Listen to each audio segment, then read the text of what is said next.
Welcome to The Explainer. So think about it for a second. How much of your life happens online? A lot, right? Now imagine if that entire world was built in a way that just left you behind. Today, we're diving into digital equity, and we're going to see why just having an internet connection is really only the beginning of a much, much bigger story. All right, let's just jump right in with a question. It seems simple on the surface, but it actually peels back the layers on some of the hidden biases that are baked right into our digital world. Seriously, take a second. What comes to mind? So yeah, if you actually go and do that search, this is very likely what you'll find. And look, this isn't some random glitch in the code. It's a really powerful and frankly disturbing example of how our digital tools can mirror and even amplify some of society's worst biases. This gets right to the heart of why we need to be talking about digital equity. In that hairstyle example, it's not just some weird one-off thing. It's a major symptom of a much larger problem. It proves that true digital inclusion is about so much more than just being able to get online. You know, for years, the whole conversation was about the digital divide, the haves and the have-nots of internet access. But that's kind of the old way of looking at it. The conversation we really need to be having now is about digital equity. It's a much bigger, more complete picture that looks at access, but also skills and real meaningful opportunities. So what are we really talking about when we say digital equity? Well, it's about making sure technology is a ladder for everyone, not a wall for some. It isn't just about getting people a connection, it's about making sure they have the tools, the know-how, and a fair shot to really thrive in our digital society. It's all about empowerment. Okay, so why is this so critical? What's the big deal? Well, because when we actually get this right, the benefits aren't just for a few people. They ripple out and strengthen our entire community in some really profound, amazing ways. I mean, just look at this list. We're talking about real, tangible improvements. Digital equity helps students who can't do their homework because they don't have internet. It makes things like telehealth possible, connecting people to doctors from their homes. It opens up doors for remote work. It boosts our economy. It helps people get more involved in their communities. It is, without a doubt, a cornerstone of any thriving modern society. All right, so that's the good news. But what happens when we get it wrong? What happens when huge groups of people are left out of this digital world, whether it's by accident or by design? This quote, it just nails it.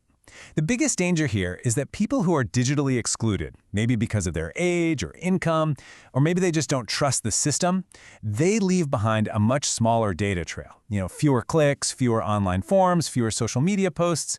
And in a world run by AI and big data, that basically makes them invisible to the very systems that are supposed to be helping them. And this isn't just random bad luck. It's a predictable system failure that happens in 3 stages. First, you get misclassification, where the system just completely misunderstands what people need. Then, you get miscalibration, where the system might look like it's working fine on average, but it's consistently failing the same vulnerable groups. And finally, that leads to misallocation, where help and resources go to the people who are loudest online, not the people who actually need it most. And what you get is this really grim, vicious cycle. Because they're not seen in the data, bad decisions are made about them. Those bad decisions make them trust the system even less, so they engage with it even less. Their visibility drops again, and the downward spiral just continues, pushing them further and further to the margins. Okay, so that sounds pretty bleak, right? A vicious cycle. The big question is, how in the world do you break it? If the problem is this big and this complex, where do you even start? Well, the answer isn't 100 different organizations all doing their own thing. The answer is a really powerful, coordinated framework called collective impact.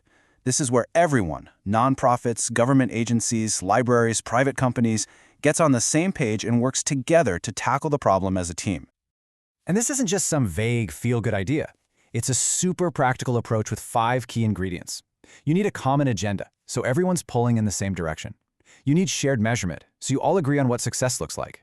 You need activities that support each other, not compete. And you absolutely need constant communication and a central backbone team to keep the whole thing running smoothly. It's a real roadmap for change. And hey, this isn't just theory. This is actually happening out in the real world. Take the Guelph Wellington Digital Equity Coalition in Ontario.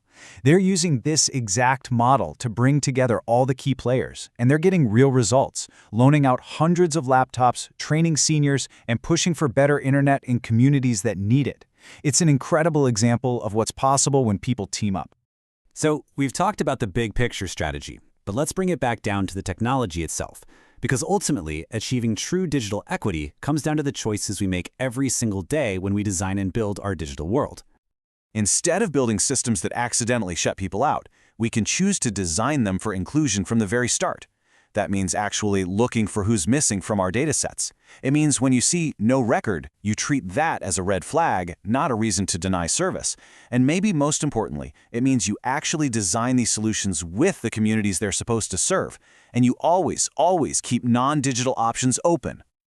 So I want to leave you with this. As we continue to build this incredibly complex digital future, this is the one question we have to keep asking. The ultimate test for any smart system is simple. Does it make the most invisible people more visible, safer, and better served?